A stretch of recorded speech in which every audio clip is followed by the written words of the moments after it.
All right, everyone, welcome to another episode of the Toon podcast. Today, we are coming live at you from the shores of Australia. My name is Craig. I am joined by Bobby and by Mark. Bobby, how you been today? Apparently, it's been a bit nippy down on the south part of Australia today. Moments of nippiness, moments of sunshine, moments of hail, moments of thunderstorms. So, they talk about 4 seasons down here. We had 8 if there was any. So it's been crazy, but no good. I'm just a bit withdrawal from Newcastle at the moment, so good to get on the pod and chat football. And Mark, you're down in Brisbane. You're sat in a room without aircon. It's been 30 plus degrees, bit of a thunderstorm. Totally different scenario, but in exactly the same country. It's as strange as it gets around here, isn't it?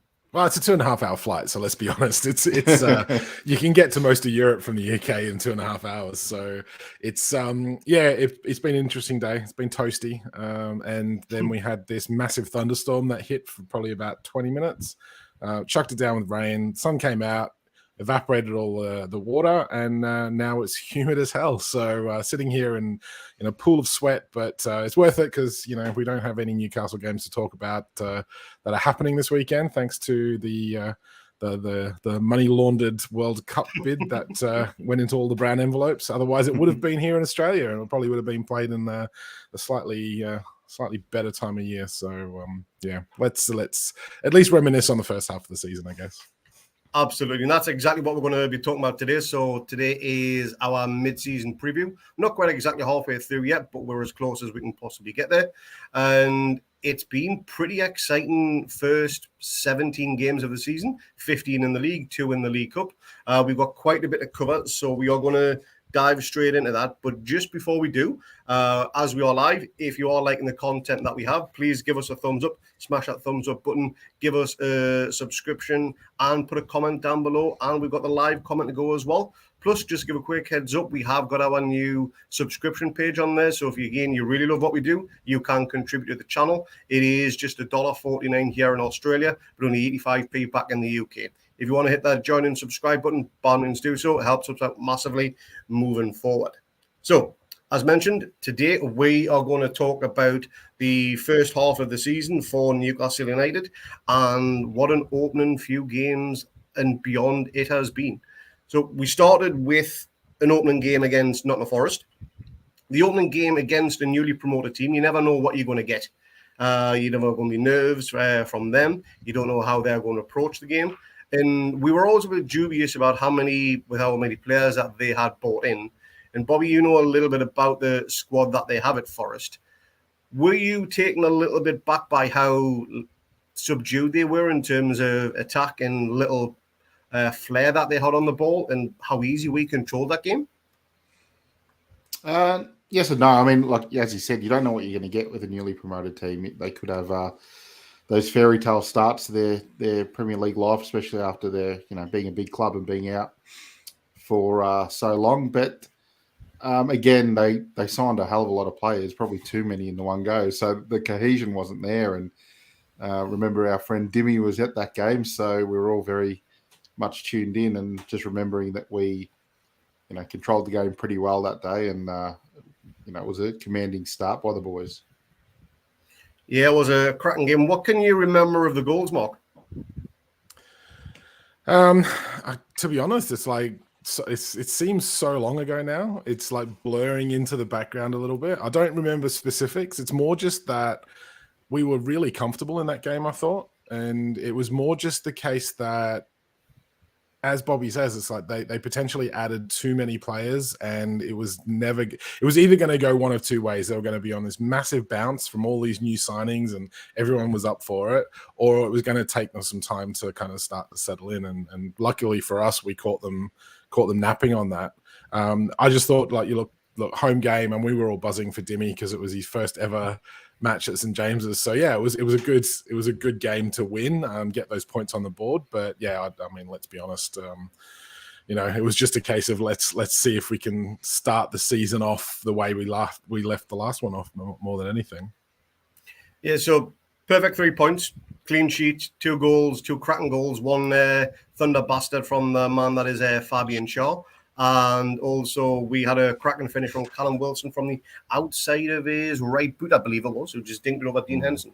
So, cracking one there. However, though, the following 6 games either resulted in a loss or defeat. So, we had 5 draws in that one defeat. So, within those games, we played Brighton, 0-0 draw, Man City in what was probably, and maybe still is, game of the season so far for all, at 3-3. Wolves, that was a 1-1 draw where Maxi just rescued a point right in the death of injury time.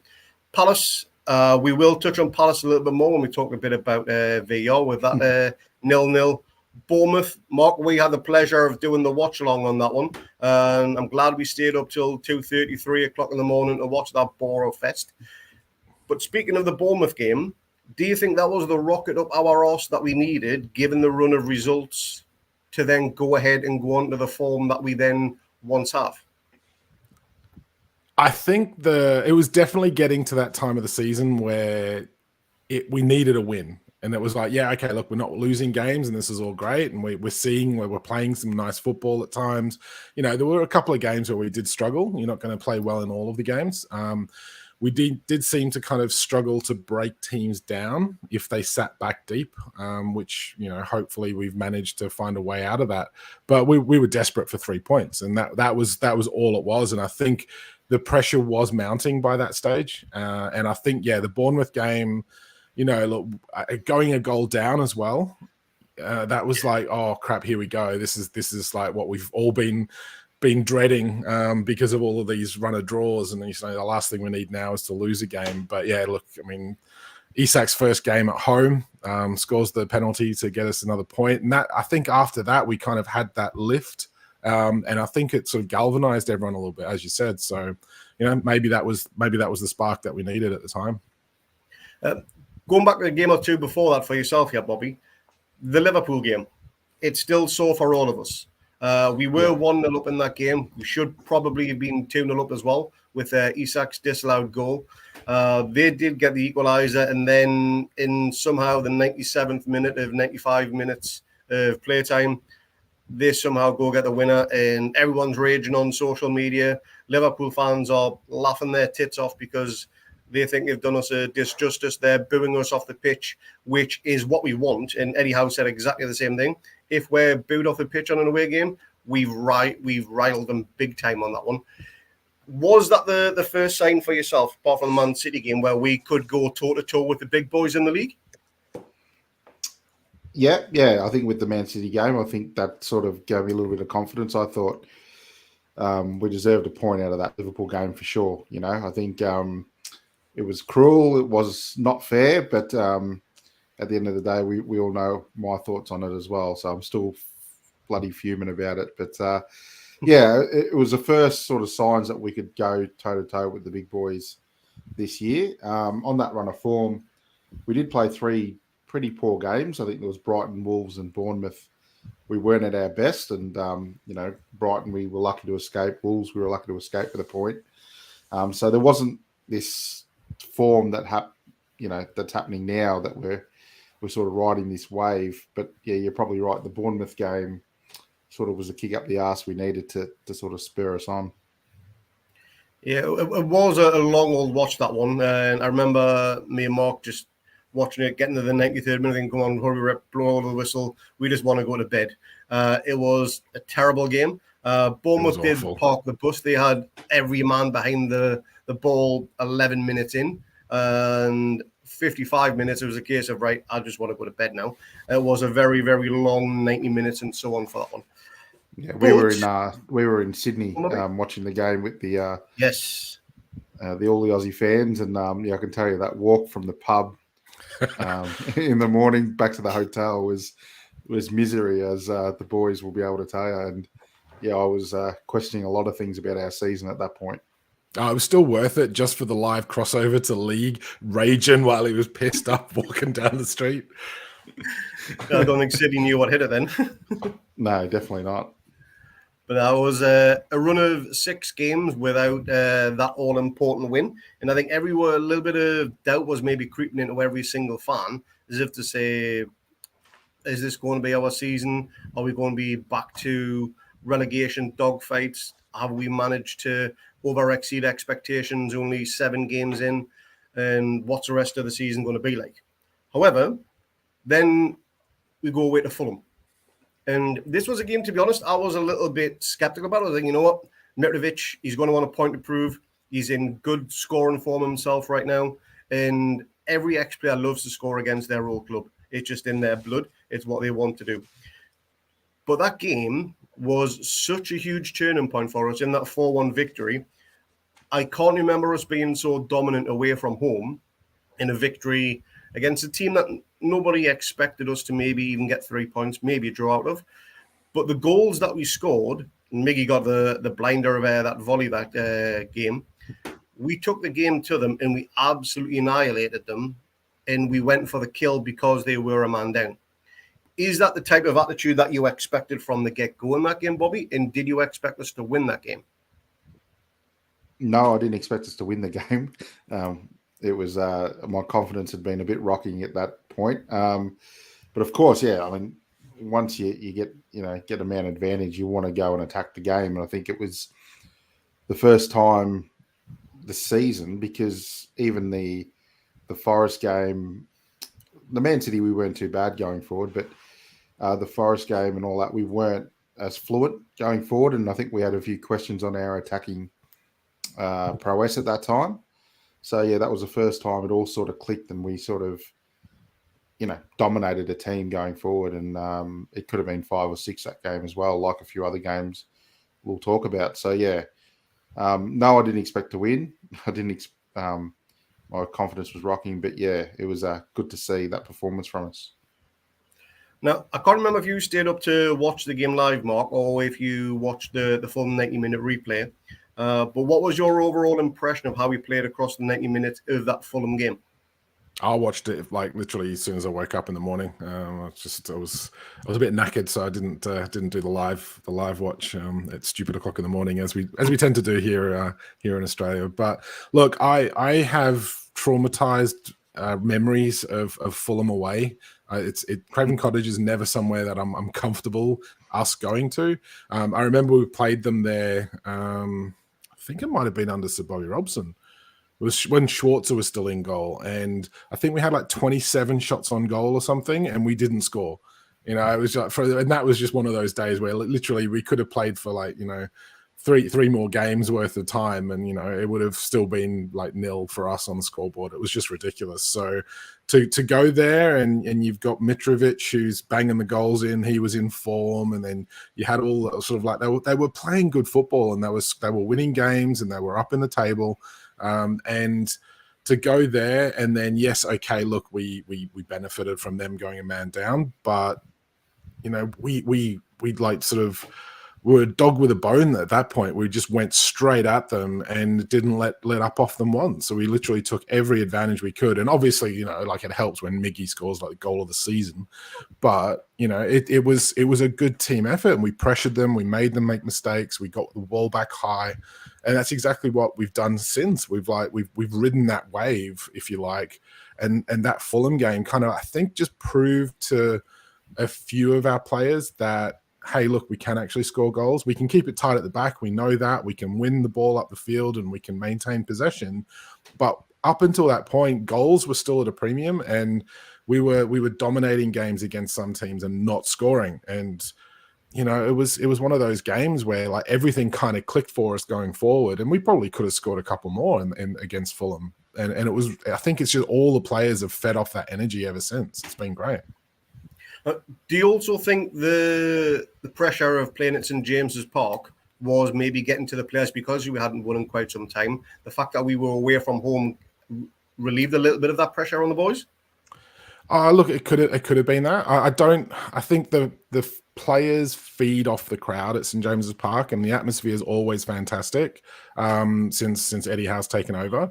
The feel-good factor was still there, but I think fans were getting a little bit edgy. As we said, look, we were desperate for 3 points. So that was the kind of, well, yeah, look, maybe taking that pressure off. And, look, as I said, look, a man advantage, and we literally went for the jugular. And it was just this dogged attitude of the players to really get in Fulham players' face and use that man advantage to their benefit. And I've seen a lot of people say, oh yeah, but Fulham made some mistakes and the keeper was a bit dodgy and all that, but it was all from pressure from Newcastle players. And I've seen this in other games as well that we'll come to, that we're putting teams under pressure and forcing those mistakes. It's not that they're just sloppy errors at the back. It's being forced by Newcastle because of the pressure we're putting them on, because of the high press. That's what we want to see. And I think the Fulham game was the one game that just sort of sparked that belief, I think, in that the players were maybe starting to doubt themselves. And yeah, maybe away from home, it was a little bit less pressure, going a man advantage, going a man up. And it was just like, well, yeah, let's get at them and we'll see what we can do. And everything came off for them on the day. Yeah, it was a cracking result. 3 points obviously come our way, and we slowly started to climb the table. Now, the next game, this game is a little bit bittersweet for me, is the Brentford game. And for everybody who knows what happened for the Brentford game is... So just to let everybody know, I had a few jaws earlier on, maybe a few days before the game started.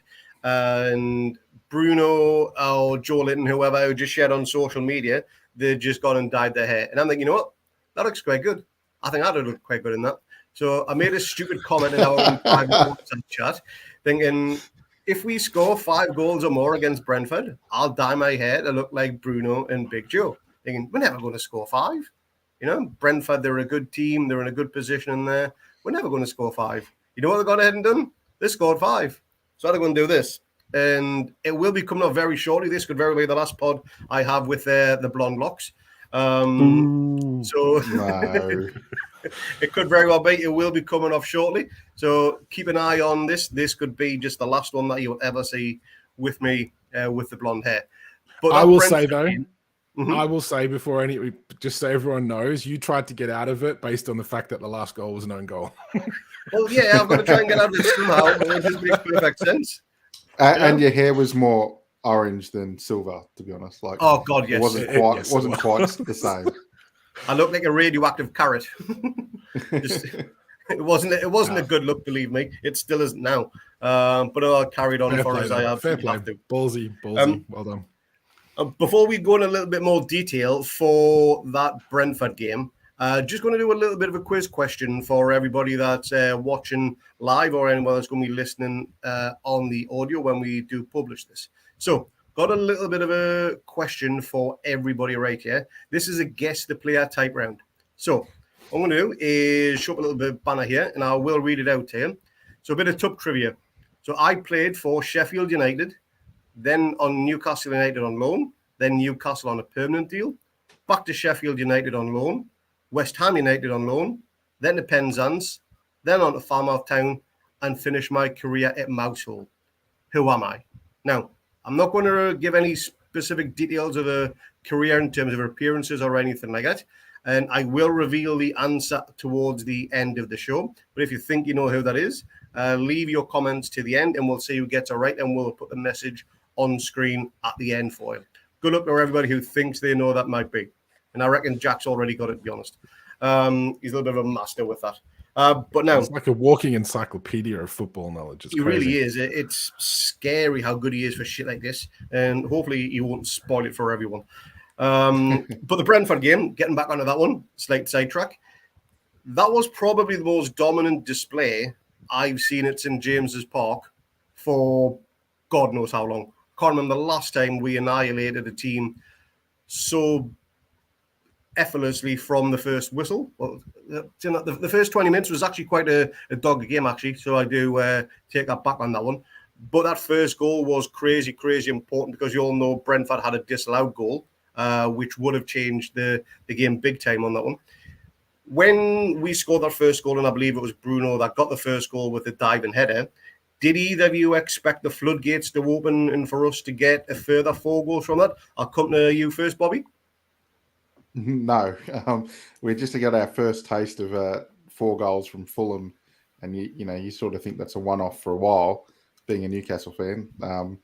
So I didn't expect the floodgates to open, but it was a very handy goal, I can tell you that. The cross from Trippier into Bruno, and you thought, oh well, that's nice. Let's take that into the game, and I'd be happy with a 1-0. But what we saw after it was just a complete annihilation, and the press just dismantling Brentford. They didn't know what to do, and I think for me in that game, once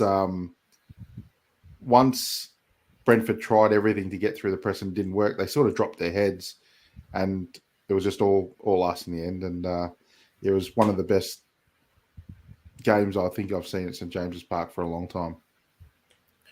And your thoughts on the game and how the goals started to flood in that one, Mark? I think this was actually the one that all the major errors happened from our pressure. I mean, we did pressure Fulham, yeah, don't get me wrong, but yeah, this was the game where a lot was made over the key, especially the keeper just had a shocker. But again, it was just from our pressure. But you know, look, that, as you said, they had a goal disallowed. If that had gone in, I think it was a very even game up to that point. I think either team could have done it. I think they had to come out because we'd scored first. And then the floodgates just opened, and we took massive advantage of being able to sort of get more space because they were trying to force the game a little bit more, which was great for us, but never in my wildest dreams did I think that we were going to get 5. Even at sort of like 2 or 3, I was still going, this is great. Yeah, that's a good match, well done. And then when it got to 4, yeah, obviously I'm like, oh, I wonder if Craig's getting a little bit nervous and heavy now. My arse was twitching like a rabbit's nose, mate, to be honest. And when I don't think I've celebrated a 5th goal in my life that much before. I've never not celebrated a 5th goal apart from that one. I've still got your face. I've still got your face and reaction tattooed to my head in my memory, Craig. When we were doing the watch along, Dex was maybe 10, 15 seconds ahead of me and Jack, and he literally looks, he's watching the monitor or whatever he's watching the game on, and he literally looks directly down the camera and goes, haha, you've got to dye your hair blonde. And I'm thinking, oh shit, what's happened? Then I see the goal go in with the own goal. Oh, fuck me. Well, like, what was it? 94, 95 minutes in. I think, Jesus Christ, what have I done here? And I did let myself with another little stupid bet the other day as well. I don't know if you've seen that one. But that one's not what happened. Basically, what I said was, if we get relegated, I will legally change my name to Karen and shave my head bald. But look, you're not going to get relegated. Touchwood. I think you're safe there, but mate, you need to pull the brakes on these. Yeah, these you need to stop making bets on, mate. Yeah. Stop making these. I'll have to get someone to proofread the messages first. But yeah, that Brentford game was just a total annihilation. And the one thing I liked about that Brentford game as opposed to the Fulham one, it was 11v11. It wasn't where we were a man that we didn't have any typical advantage or anything like that. And the crowd was absolutely phenomenal that game as well. And they, like Mark mentioned just before, they rode us on from the first whistle right up to the end. Crowd was singing all the way through. And it makes a massive difference when St. James is on fire. Then we just step up a gear. We go to level 11 effectively. And we can just absolutely destroy teams as we proved with Brentford. Now, the game afterwards was a short trip across west to Old Trafford. And if I remember rightly, this is probably the first time we've been to Old Trafford where every single one of us, maybe apart from Lee, because Lee is always Captain Negative when it comes to results, is a case of we all thought we could maybe get 3 points at Old Trafford here. And we probably well should have if Joe Linton didn't put on his Jacob Murphy shooting boots that day. He hit the post and hit the crossbar within the same shot effectively. It was absolutely bonkers. But yeah, that game at Old Trafford, we were all confident going into that one to potentially get the win. Bobby, on you on that one? Yeah, that was, I think, the first game I was confident of, to be honest, in our predictions. I think I predicted a few draws and not many wins in the early part of the season. And then that one, I think I was very bullish about. And yeah, I think, if Joel Linton, I think it was a cracking save by De Gea first, and then he should have put away the rebound or whatever it was. But we weren't far away from winning that game as well. So the season started to define itself that we can actually go anywhere and perform and take it up to anyone. And I mean, Man United, I think they're better than they were last year, but there's still not much chop. But yeah, I thought that we could have won, and we probably should have in the end. Yeah, it was Joe Linton on his best and worst for that game. Now, there were a few instances where we maybe could have had a penalty as well, with Wilson being taken down in the box. I think you had quite strong views of that one, Mark, and you think it should have been a blatant penalty. Is that still your thoughts right now? Yeah, I think this is one of those where you've seen them given for other clubs, and it's, he's basically, I think from memory, was that the one that he got sort of knocked in the back while he was trying to get into place or something? And yeah, it was Varane and the little midget centre back they've got. Literally came in and just both. Yes. Yeah. Look, I mean, sideswipe them. And again, as I said, it's those that you've seen given, and yet we're not getting those given for us. And I mean, I've seen. Look, I'm going to hold my hands up, and whenever we get to the point of, I don't want to get the whole sort of conspiracy nut thing going, but it's hard not to when you get those sorts of decisions not being given for us, where you do see them week in, week out. For if that was Man United, wouldn't surprise me if that was given. Yeah, totally agree. I mean, in fairness, they probably could have had a penalty themselves as well when Longstaff decides to, I can't remember who it was on the edge of the box, decided to stamp on his foot effectively. He did go down like a sack of spuds, to be honest. And plus, he had Fernandez throwing himself to the floor like he'd been shot with a sniper rifle every time anybody went anywhere within 6 feet of him. That man just balls my pisses, I think he does, to every player that isn't, or any other fan that isn't one of Man United. But that game finished 0-0. There was another clean sheet. Clean sheets were starting to become a thing of the norm. And we actually had a solid defence. And people were starting to believe, is this Newcastle team the team that could start to challenge the top 8, then maybe the top 6, then the top 4. Then we started going on this winning streak. This winning streak is just mind-bogglingly good for this one, because nobody expect this. The biggest diehard Newcastle fans would never expect us to go on this run. But when you got wins against Everton, Villa, and Chelsea all at home, but then you also go to Spurs, pick up 3 points. We've never even dropped a point at home this season. And then command and win down at Southampton right on the south coast.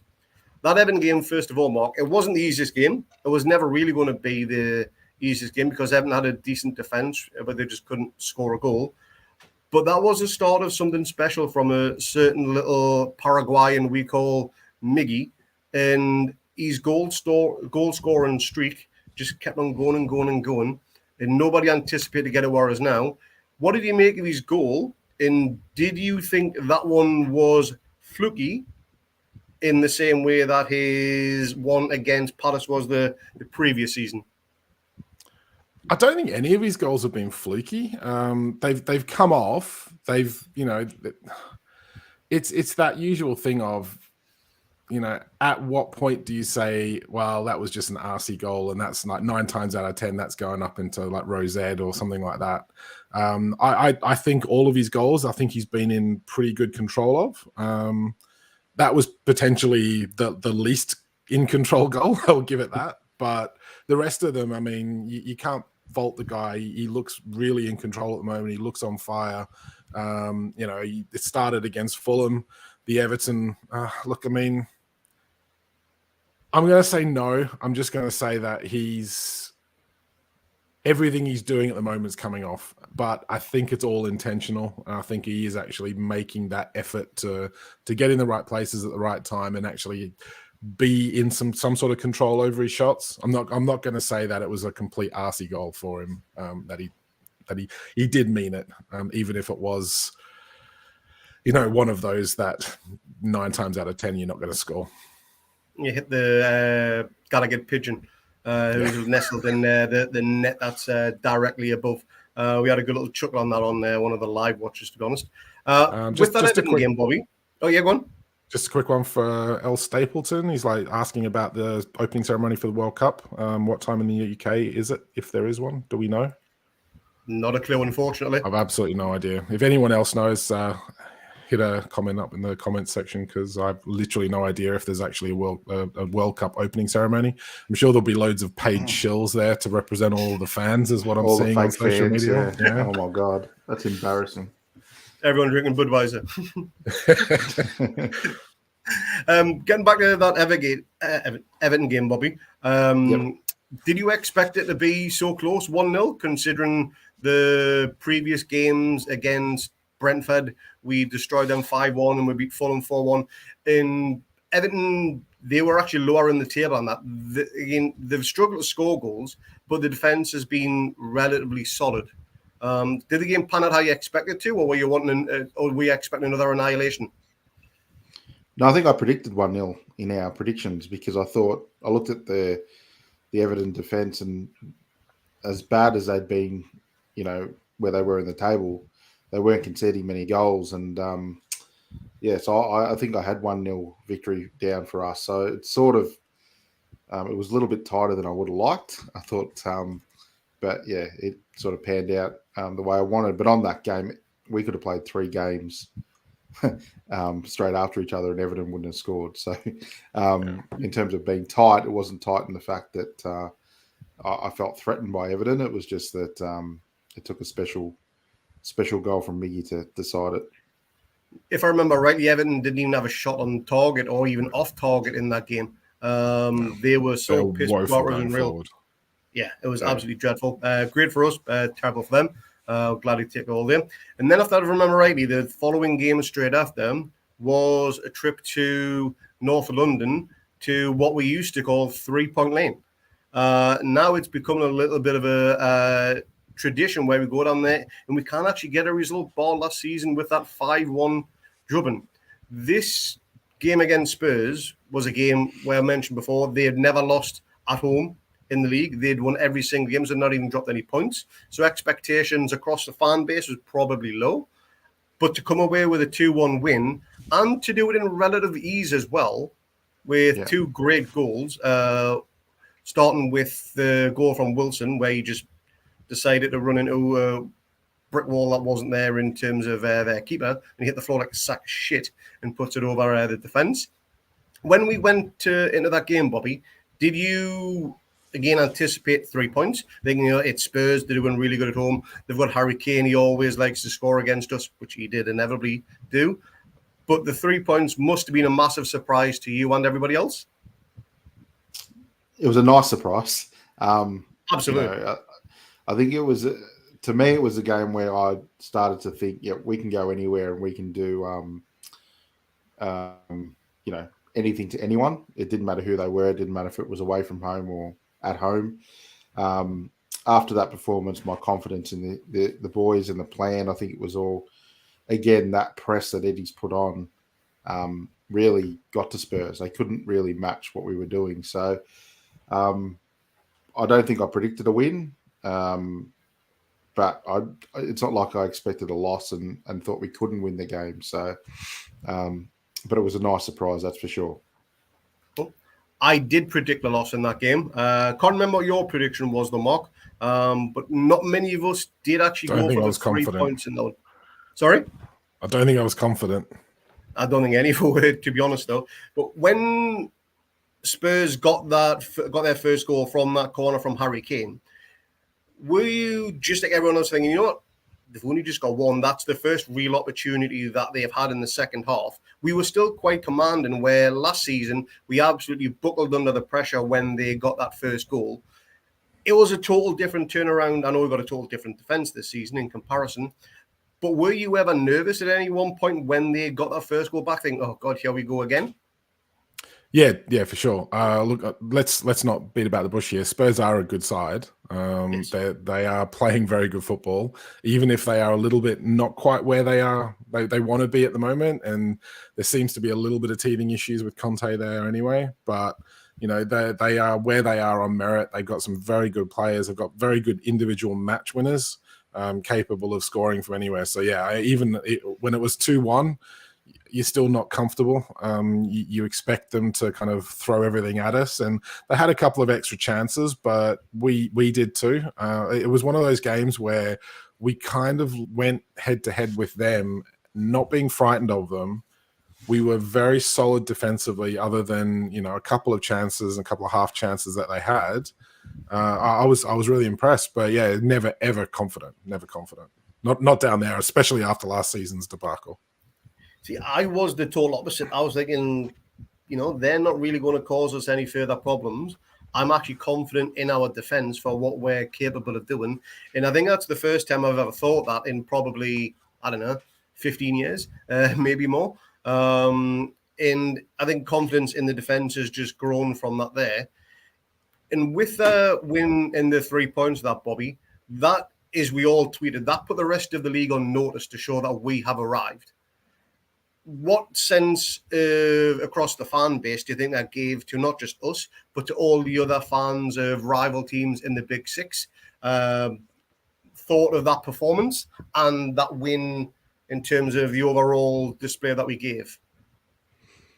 Yeah, I remember reading Twitter, because Twitter's a happier place when we win. So you log on and you go to town, and I remember seeing a lot of opposition fans sitting up and going, "Oh shit, here they come," and a lot of journos down south commenting differently to what they were previously, and what a great job Eddie's done, instead of I don't know why they chose Eddie Howe. So a lot of the narrative started to change from that game, really strongly. And it was fantastic to suddenly see Man United fans and Chelsea fans and Tottenham fans unite together in their worry, because that's exactly what started to happen. And yeah, I think even our fans, from that game started to think, hey, we're on something here. And then I think the rest of the league has followed since. And with that win came great confidence, as a win against top quality Spurs like we'll always give. And we took that into the Villa game. Now, the Villa game was something that a little bit different, because we were all a little bit pissed that Stevie G wasn't in the manager's seat, because we're all thinking, get him, we're going to win this 43-0 or something that'd be more like a rugby score than a football score. But he was sacked, I think it was maybe 48 or 72 hours before. And Unai Emery, who obviously was very close to becoming our manager before Howe got the hot seat, and thankfully for us, Howe did. Were any of you nervous? A managerless, caretaker covered Unai Emery type influence going into that game, where Villa may squeak a draw or even get all 3 points? I'll come to you first on that one, Mark. I'm always a little bit wary of that new manager bounce. And it always seems to be, whenever we go to play a struggling team for the last couple of seasons, it's always been, we end up playing them 1 or 2 games after they've sacked their manager. And we always end up with the new manager in place. All the players are fired up for that. And we always end up losing or coming up against a team hard to beat. So no, I wasn't super worried. I don't think, something's just not gelling there. But I was bitterly disappointed that Steven Gerrard was sacked when he was, because I thought, given the amount, and I don't know where this has come from, I don't know why Aston Villa fans have now decided to make us public enemy number one, and they're constantly going on about how much better they are than us, and their historical records and all this. And it's kind of like creating this, maybe it's just because Birmingham and Sunderland are not in the picture anymore, so both sets of fans need some sort of rivalry going on there. But the idea is, it's let's get in while Stevie G's really struggling.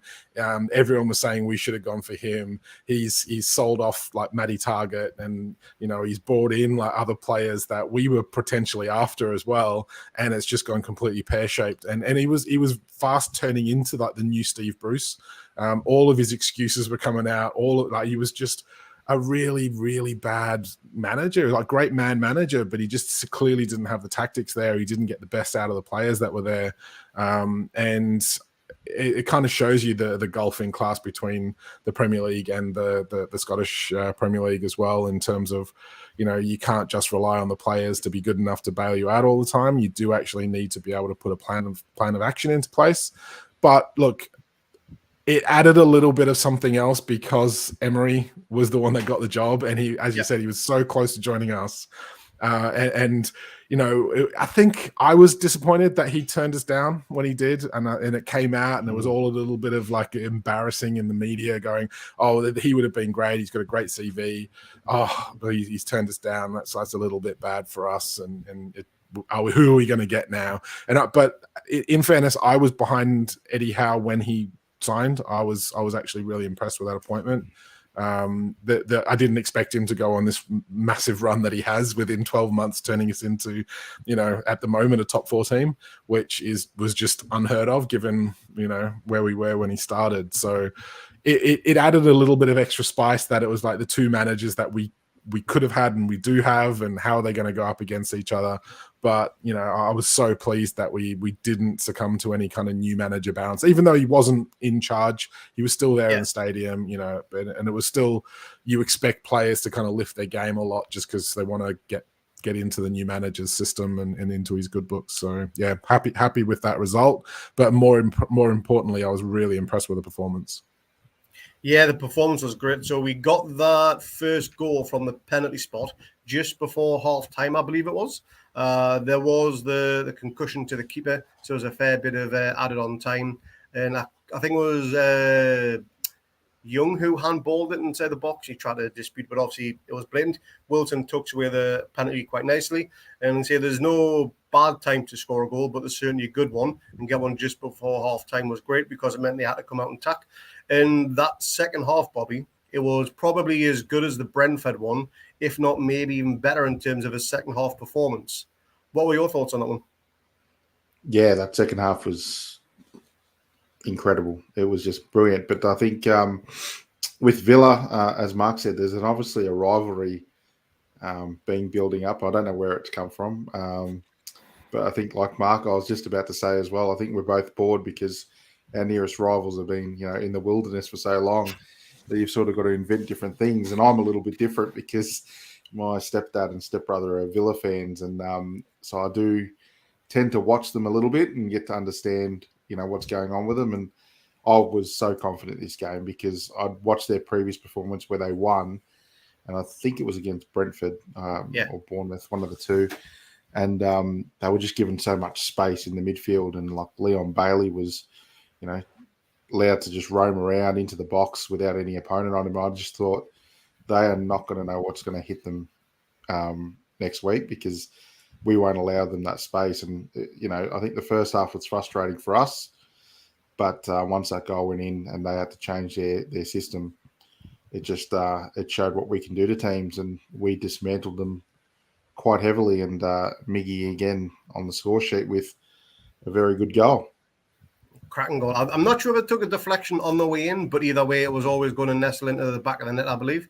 Cracking goal on that one. And I'm loving his knee sliding finishes right now. He's taking a trip out of Willock's book because that is an absolute fantastic way to celebrate a goal with the fans at the Gallagher end, sliding on your knees. I think Willick's got that in hand. I think Willock knee slides go for about 40 metres. So I think he's the overall champion at the moment. He improved on his one from Southampton last season because when he done that one, he literally planted his knees and face planted the turf, I think. I think it's Chris Wood that is literally pointing at him on the floor laughing during that game. That actually brings us right on to the next game then, which is the Southampton game. And this Southampton game, again, I was a bit dubious because the record down there isn't great. It was absolutely atrocious when it was the Dell. But moving to St. Mary's, we have picked up a few results, the odd win, the few draws, that sort of thing. And conditions weren't exactly great. There was rain, there was torrential rain, there was sunshine, there were shadows on the pitch. Just like what you've had today, Bobby, I think they had all 4 seasons in 90 minutes, let alone in a full day, effectively. That game, when we went 1-0 up, and it was a good time to score the goal of that one. Miggy with another cracking finish. I know he doesn't get the credit he deserves for that one, for that little drag back, which he should absolutely do. But that goal, Miggy gets I think that was his 5th or 6th goal in a row for that one. That just cemented the fact that we knew Southampton are going to have to come out and go after us. And when we score first, we just know we can then turn on the pressure and absolutely destroy teams again. And that's exactly what we've done against Southampton. I watched a build-up preview of that. Another thing, yeah, we could take the game to Newcastle, we could get the win here. But how important is scoring that first goal in the minute for us, Mark? Oh, it's vital. I mean, we've seen against, I think it was the Crystal Palace game and the Bournemouth game that they were so dull because we didn't score first. They kind of just sat back and tried to absorb pressure. They're doing to us what we've been doing to other sides for years under Steve Bruce, and to have that first goal means they need to push up, so they can't just sit deep, and we've got the pace to break on the counter. But the other thing is we've got the defense at the moment, and we've got the midfield runners that we still keep that solid defense, and we can win the ball back. And some of our defenders, the distribution on the likes of Shah and Botman, that they are incredible with their crossfield passes. So, they can be in like the other side of the pitch, and one of them will pick Kieran Trippier out in acres of space, and they're straight on the counter. And then, Miggy's bombing on ahead of the defenders. It just makes such a difference for our style of football, and it gives us that chance to then do that high press. Now, I think we do need to find a way to unlock defenses when they do want to sit deep. And we need to sort of, if it's taking pot shots from outside the box, whatever. But, just it gives us so much more confidence and so much more impetus in the game, where we can play counterattack football. So I think against the top sides who get at us because they want to win the game, we're actually quite good at absorbing that pressure ourselves and then breaking at pace. Against teams that we score first against, who then have to come out and try to do something, we cut them apart at the moment. It's really impressive to see. It's only those teams that want to sit deep, and more teams are going to clock onto that, and they're going to have to find a way around that sort of style of play against us, especially at home. I think it's going to get more and more where teams will just come to shut up shop. So we need to find a way of doing that. But yeah, scoring that first goal against Southampton just unlocked them, and we just dominated that game. And I think what's happening too is that we are the fittest team in the league. Now, from where we've come from, that is a massive statement. But I think we back ourselves in the second half to overrun anyone, and that's including every team really. The top six, it doesn't matter. So I think that's playing in our hands too. When maybe the first halves aren't as what we expect it to be, it's because I think we're ready to go in the second half, and we just, with our press, we tire teams out, and then it's all our legs in the end. Now, that third goal we scored against Southampton, which was a counter-attack, in which Trips, I believe, he just threads a ball with the most accuracy you'll ever see on a pass into the toe of Willock, and Willock just effectively toe pokes it into the bottom corner.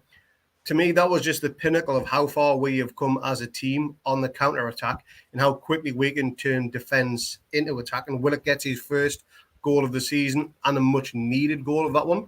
And I think that just sums up the spirit of the team that we have right now. And that attack, again, just sends a message to the rest of the league. And they can, these are the real deal. These goals that they're scoring, they're not fluky. They're not doing it just by winging people forward. They have a game plan. They have some tactics. And we have to be very careful playing these moving forward. And if you look at it, if you look at the how far we've come in terms of, we've gone from keeping like 10 players behind the ball, trying to defend for all our life and just lobbing it long to Maxi to hope that St. Maximin can run onto it and engineer something while he's trying to take on like 7 defenders, to being able to thread pinpoint balls through in meaningful, deliberate attacks that are coming off and scoring goals from, or at least creating chances from. It's just chalk and cheese. It's absolutely fantastic to see how far we've come in just such a monumentally short period of time, really. I didn't even celebrate that goal from Willock, to be honest, because I was just in awe of how quick the transition from defence to attack was. Again, it's just something we've just not been used to or conditioned to over the past 14 plus years or so. When that third goal went in and we were cruising at 3-0, that little lapse of concentration that we've seen recently in some of the games, I know we made some changes, but we all then conceding late stupid goals effectively. Is that potentially a cause of concern when we come up against the bigger teams in the league, Bobby? No, I don't think so. I think this break for the World Cup was always on the horizon, and then the horizon got very close.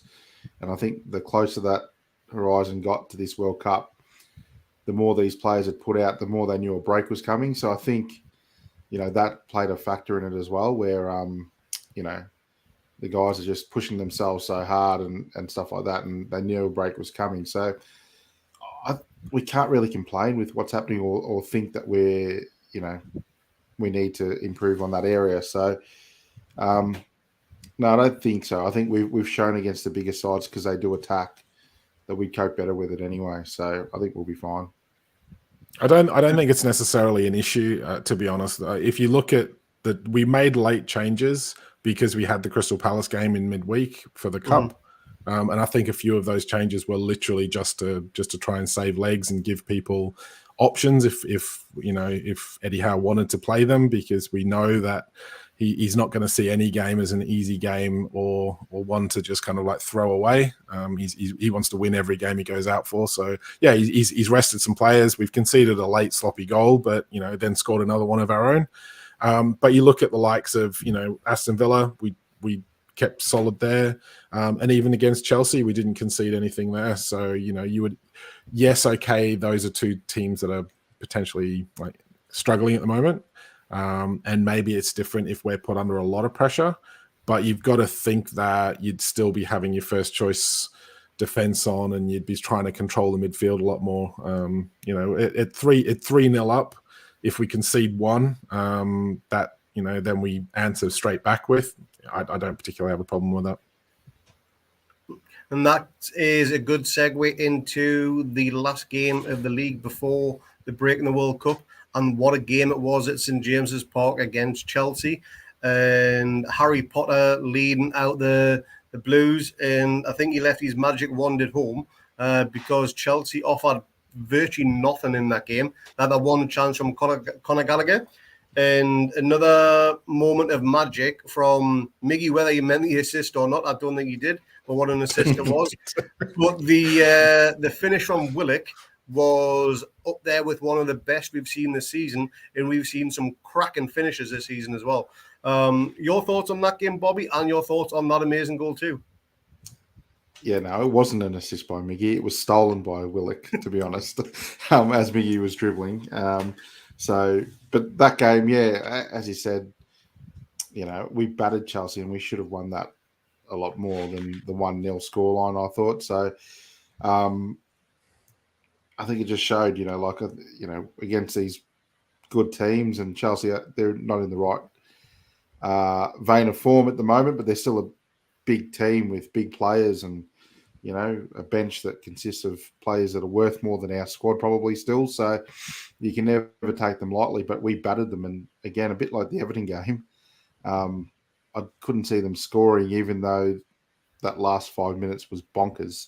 And we had a few challenges going in that were, like Bruno's challenge was a red card if he connected. But that last 5 minutes was absolutely bonkers. But again, I don't think we looked like conceding there either. So, it was totally professional performance and showed that, we're right up for this fight for the top four.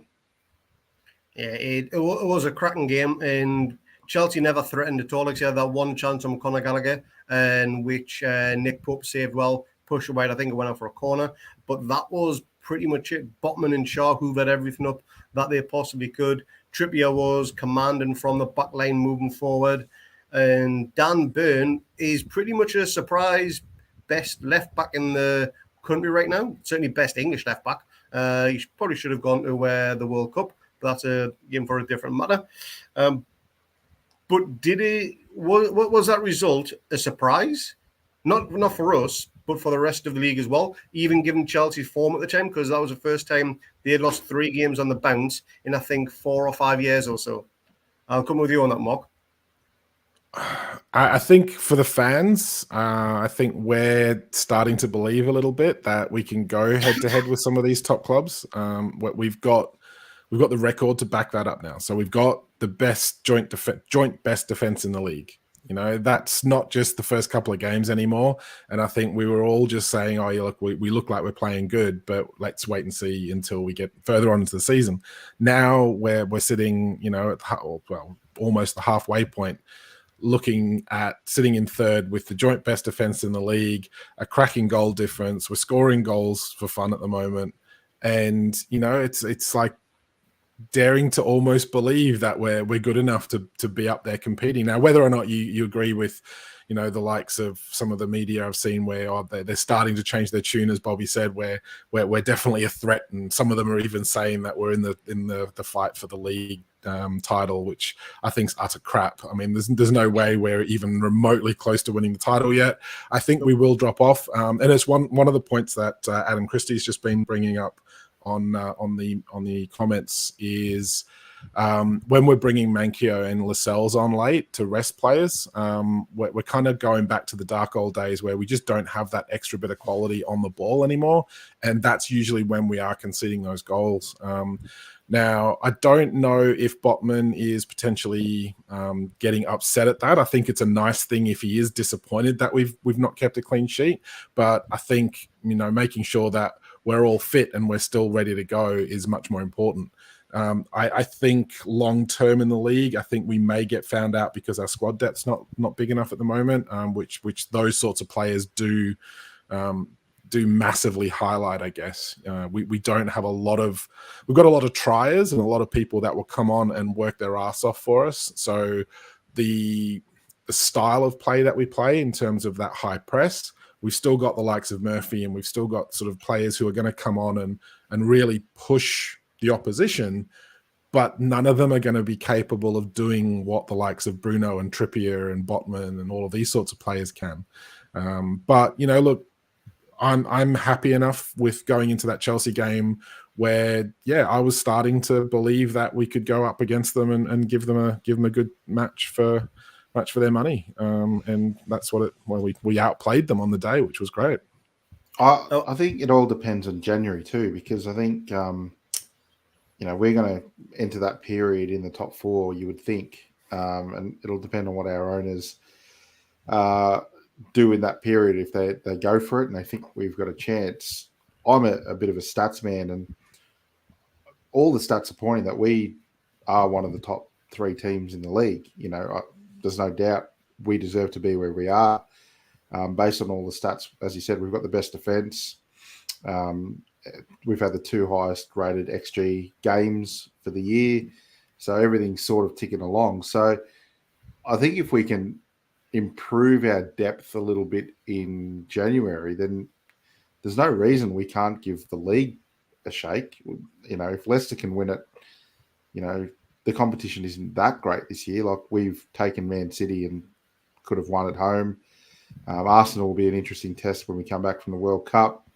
But I've seen Arsenal, you know, whilst they're good, I don't think they're these invincibles that they once were. So, look, I don't want to get too ahead of ourselves. And like Mark, you know, you're being 14 years of Mark Ashley, you're sort of conditioned to thinking we're going to drop off the hill. But I keep looking at the data, and the data's pointing to everything pointing to us being really, really good. And that is with a huge amount of injuries we've had.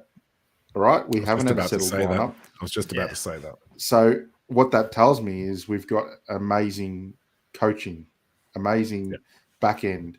So why not? Why not improve a little in January?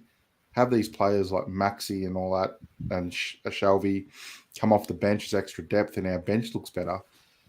Why can't we give it a shot? Why can't we win the title? It'll all depend on, you know. And we've got Isak as well. Big Dog's ready to come back. Big Dog's ready to come back as well, and he's taken to the league like a, you know, duck to water. So, you know, I don't want to believe yet, because I'm conditioned after 14 years to believe we don't deserve nice things. But, you know, you keep looking at the data and remove Newcastle United from the top of it, and you think, oh, that team, that's a big shot for the title, that one. So let's see how we go. The World Cup, this break is going to define how we do and how we come back from it. But that's the same for every team. So we're not in a worse position than anyone else. Now, pretty much brings up to the end of the league review. Quickly going to touch on the League Cup. There's only been 2 games. We won the first round against Tranmere 2-1 away. Then there was a penalty shootout against Palace to one of that one, with Nick Pope being the saviour of the day on that one. We are through to the next round. Some big teams have already been eliminated from the League Cup. We must be up there with one of the favourites to win it, you would think. And adding to that, squad depth is something that will just enable that for a bit more of a cup run. Quick question for you lads, and just a simple, straightforward 1-sentence answer. If you were given the option now of either qualifying for the Champions League or winning the League Cup, which one would you take? And I'll come to you first, Bobby. Shit. Wow. No, let's win something, because I haven't experienced Newcastle winning anything in my lifetime. So let's win something, because at the start of this year I would have taken a top 10 finish with no threat of relegation. Lucky for you, Craig, there is no threat of relegation, so I'm already happy. So winning a trophy for me would be, I don't even know what I'd feel, and I can't imagine what the people of Newcastle would feel. So yeah, I think winning that trophy is something I'd want. So Champions League or League Cup, Mark, which you got to pick? I'm kind of almost with Adam here in that FA Cup would be good. A League Cup kind of just doesn't have the same ring to it at the moment. Nobody really cares about the League Cup. That's the only thing. I'm with Bobby. I want us to win a trophy. I don't care. I've never seen us win a trophy in my lifetime. So, I think just getting that first major trophy, and even though it's the League Cup, let's be honest, but it's still a major domestic trophy. Yeah. We will still have getting that out of the way. Lined up. We'll still have the streets lined up. Yeah, it'll still be like a massive party on Tyneside. Let's not forget that. But if we start thinking about, we get to the Champions League, great. We can attract better sponsors. We can attract better players. That's all great. I don't feel we are ready for the Champions League yet. I agree. I think we could potentially then struggle in the league the following season, because we don't, as we've discussed, don't have the squad depth. So if we're building towards something, I don't think the owners are going to just jump ship because they haven't won something in the first year. And let's not forget that we're literally 12 months into their ownership here. We're putting some pretty solid foundations in place. We're getting some nice new sponsorship deals. If we win the League Cup, we get a European spot. It's not the Champions League, but it's still European football. It's that next level up. It'd be where we're at. And it will be a nice thing for us to have, because it still gets players in. It still gets us on the map. It still gets sponsorship deals. Okay, we're not in Champions League territory, but we've still got that next step on the ladder for us to build on. And it's slightly easier games in the first bit anyway, where we can probably bring in the likes of Grant Cole and Elliot Anderson and a few other of the younger players that would probably thrive in that sort of a game, where we don't necessarily have to play all of our big top stars in the early rounds of the Europa League or whatever it is these days. So yeah, I'm going for sort of I'm going for a League Cup game. It's a tough one. It's a tough one. I would love Champions League football again.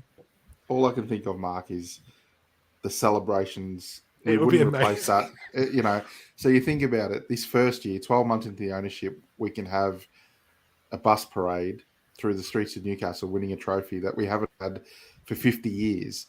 I think, Champions League will come as the squad comes. I think it's inevitable.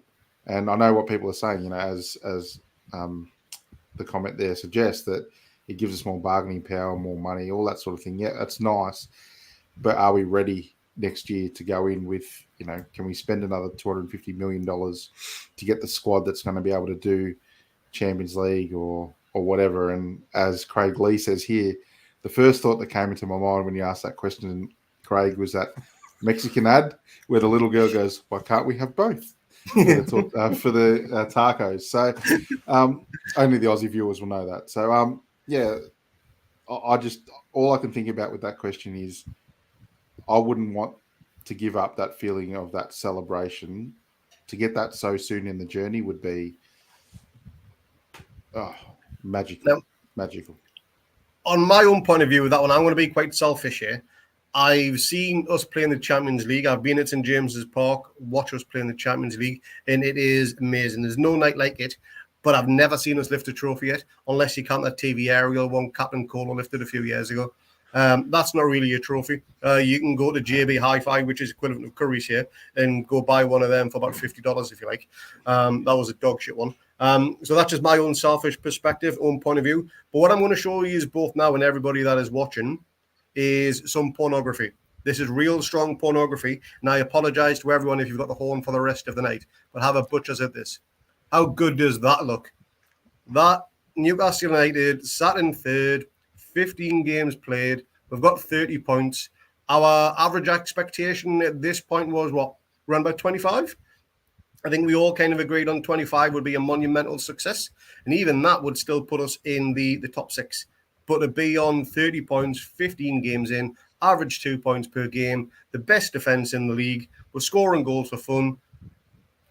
There's nothing to complain about in that picture whatsoever. Does that picture, that league table, give you the fizz at all, Bobby? That's the only thing that's giving me the fizz right now. I think, look at the green and, it's quite incredible looking at that table to think, Newcastle United are third, but deservedly so, in all the stats and everything we go, which is giving me confidence that we can remain in and around there, because you look underneath, Tottenham are in not a great vein of form. Manchester United, I think they're real good. Liverpool have struggled. I actually rate Brighton. I think Brighton are getting used to their new manager and playing well. But again, I think we can be, we've got a better coach and squad than Brighton. Chelsea have fallen by the wayside, and then you've got nothing underneath that. So, look, it's amazing. What can you say? I didn't think it. I didn't think we'd be in these positions, but it's amazing. I'm hardening up as we keep seeing this. You got to take the screen down, Craig. So, Mark, if we were to switch positions with Fulham now and say where we are now, you sat in 9th, you got 19 points. Would you be displeased if we weren't where we are now? If 15 games in, we were sat 9th on 19 points, would you have been overly happy with that? I'd have been okay with that, to be honest. Let's be honest. I think most of us were quite happy with the top half finish. 8th, 9th, 10th, something like that at the end of the season. Playing as we've been playing, no, because I think we fully deserve where we are because of how we've played. But at the start of the season, if you'd said to me we would be in 9th in the table come the World Cup break, I'd have been relatively happy with that. It's progress. It's solidifying our position in mid-table to push on to the top half, which is what we were all looking for. Craig is correct in the comments, though. I'm gonna put my stamp of disapproval against that table, because we should be higher in the league. We probably could have been in second had VAR not screwed us over as much this season. We've probably lost at least 4 points, I'd say, that I can think of. And that's probably disappointing. And if we end up getting to the end, at this stage of the season, who cares, right? But if we get to the end of the season and come May, we're looking at the table and we're sitting in 7th spot, or if we're sitting in 5th spot and we're talking about missing out on the Champions League by 1 or 2 points, that's going to be pretty frustrating. So, but no, look, that table right there, you look at it's not just the fact that we're in 3rd, it's the fact that we've got the best form in the league. We've got the joint best defense, and we're actually pretty high up there in terms of goals for as well, compared to all the others. So, outside of the other top 4 clubs, I think we're the highest goals scored as well. We've got a goal difference of 18, and we've played everyone in the top 12. Yeah, I can't remember the last time we had a positive goal difference. Negative goal difference of 18. So 18 goal difference plus for us, and we only haven't played Arsenal in the top half. Yeah. I mean, the form's there, isn't it? We just have to keep going. So it's amazing to see. It really is. Now, I am very conscious of time here, and we have well ran over the hour mark, which we normally try to keep to. So now I'm going to try and wrap things up quite quickly. But first of all, we are going to go through our favourite goal of the season so far. I'll go first on this one, and I'm going to say Willock's goal against Southampton, just for everything that it stood for in the team philosophy. Bobby, I'll let you pick your first favourite goal. Favourite goal, Miggy versus Aston Villa.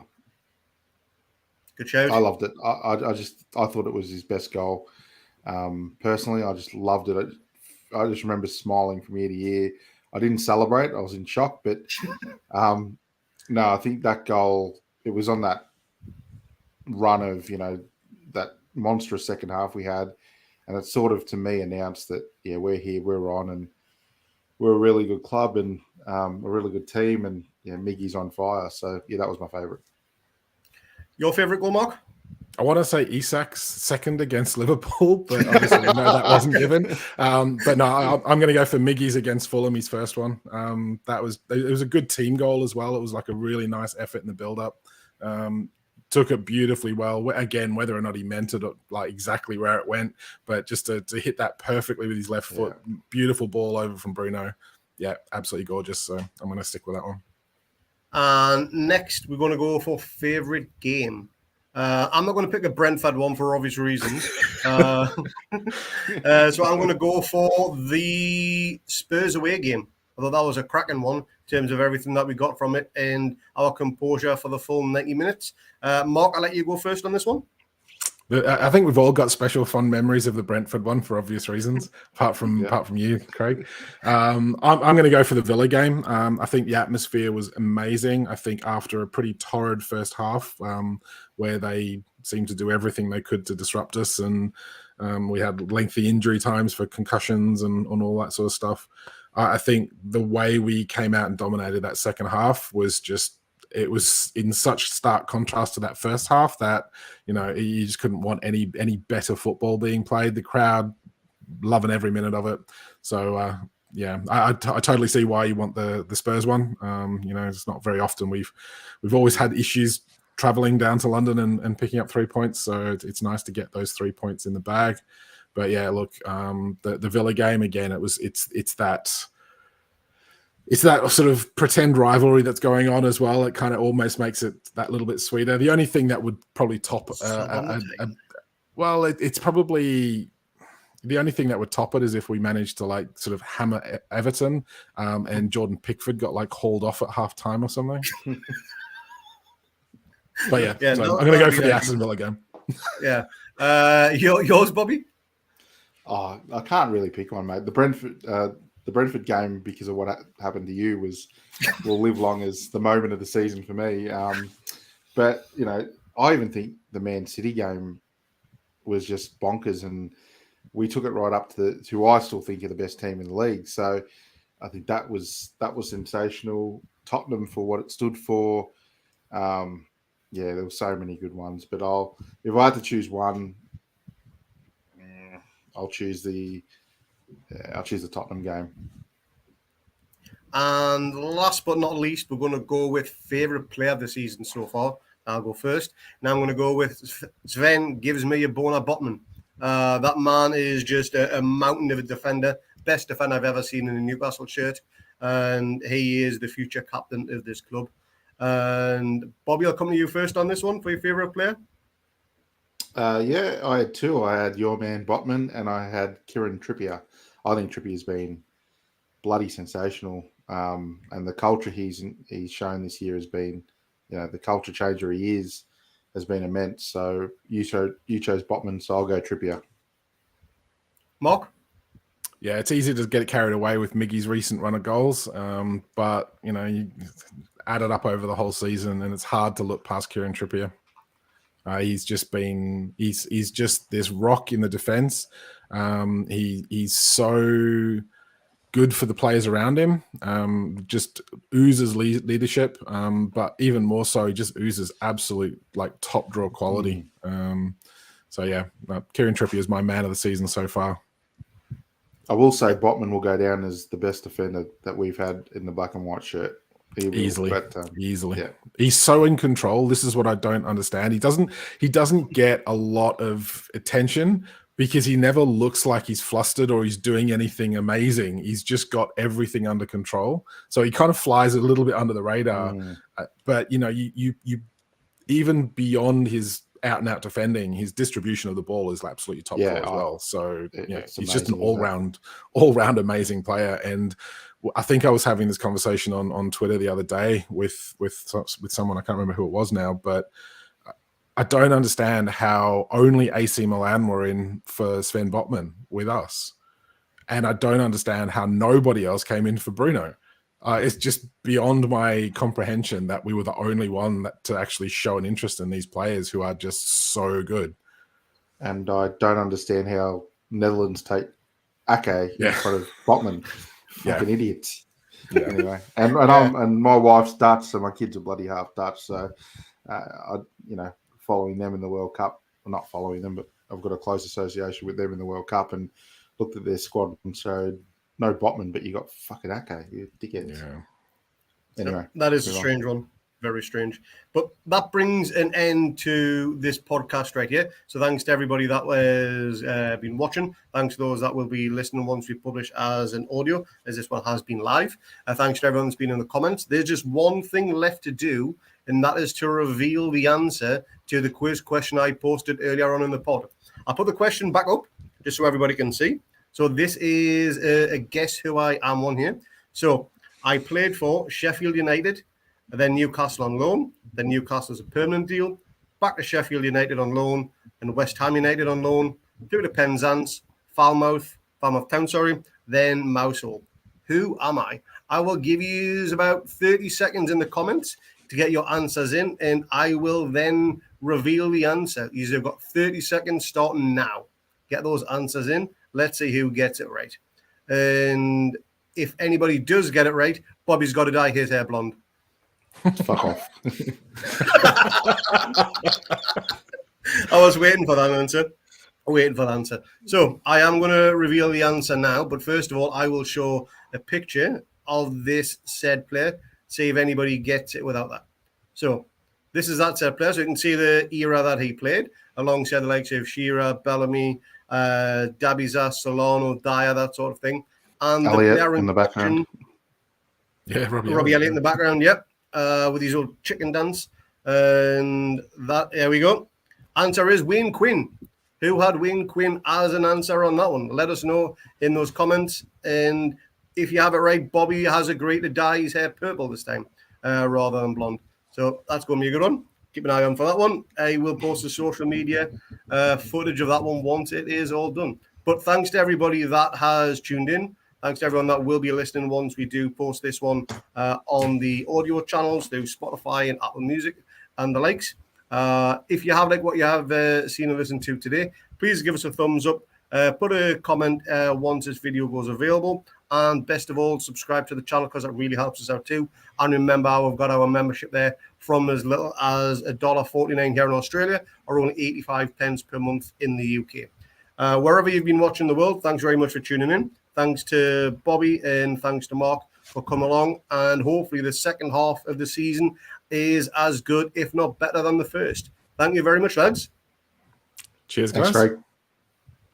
Have a good night, and we will probably see you on the next one, which may be a World Cup review on the Newcastle players. We don't know what's happening around the corner, but we will see you all in the next one. Have a cracking one, and I'm away to bed now. It's really late at night here. Cheers, lads. Have a good one. Cheers, boys. See you guys.